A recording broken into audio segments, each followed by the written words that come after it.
That I think the way that Pim Verbeek played in the first game was un-Australian. We went in, seemingly he gave up. He didn't think we were going to win the game, so he just trotted out a side that he knew probably that we weren't going to win. He thought he'd just try whatever he could. And I just think that Verbeek didn't understand the Australian character in that situation. We're at the World Cup.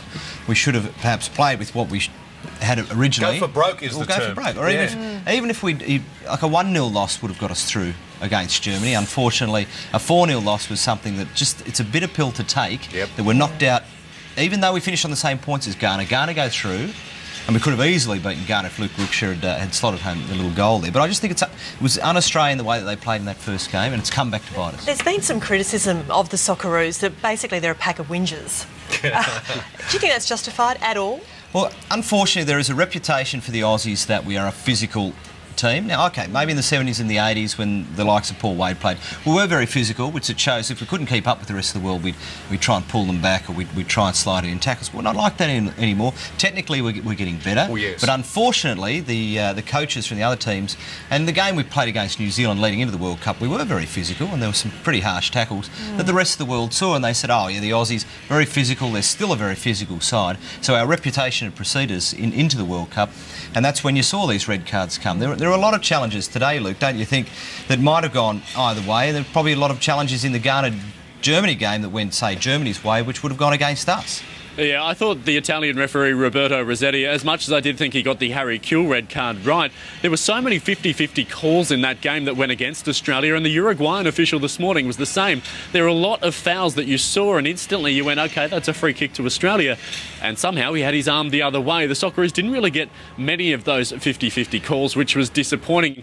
As I said, it's somewhat unfulfilling in some ways, and the fans we spoke to said that, because we are on the same number of points as Ghana, yes. But it's just that 4-0 loss to Germany first up that has stopped us progressing to the knockout round. And considering that, this day there's a fair searing kind of attention on Pim Verbeek among Socceroos fans. Yeah, there is indeed. Unspeakably, he went into that match saying that it didn't really matter, that the games against Ghana and Serbia were the ones that matters. While he was right to a point there, we've seen throughout the tournament that some of the lesser names, and if you want to add Australia as a lesser name, a nation ranked out of the top 10, for example, against a nation ranked in the top 10, they have given the big nations a lot of trouble, and they've done that by being busy, by being enthusiastic, by holding the ball, by doing what the Socceroos did against Ghana and against Serbia. There is no doubt in my mind whatsoever that if the Socceroos were let to play like they love to, and that Pim Verbeek allowed them to in the final two group games, they could at the very least have got a draw against Germany. Robbie Slater, a former Socceroo, and also Paul Wade, a former Socceroos skipper, described that performance as un-Australian. And if Pim Verbeek wasn't leaving for another post, he'll be now the technical director of the Moroccan national side, for a strange enough appointment to jump to from here.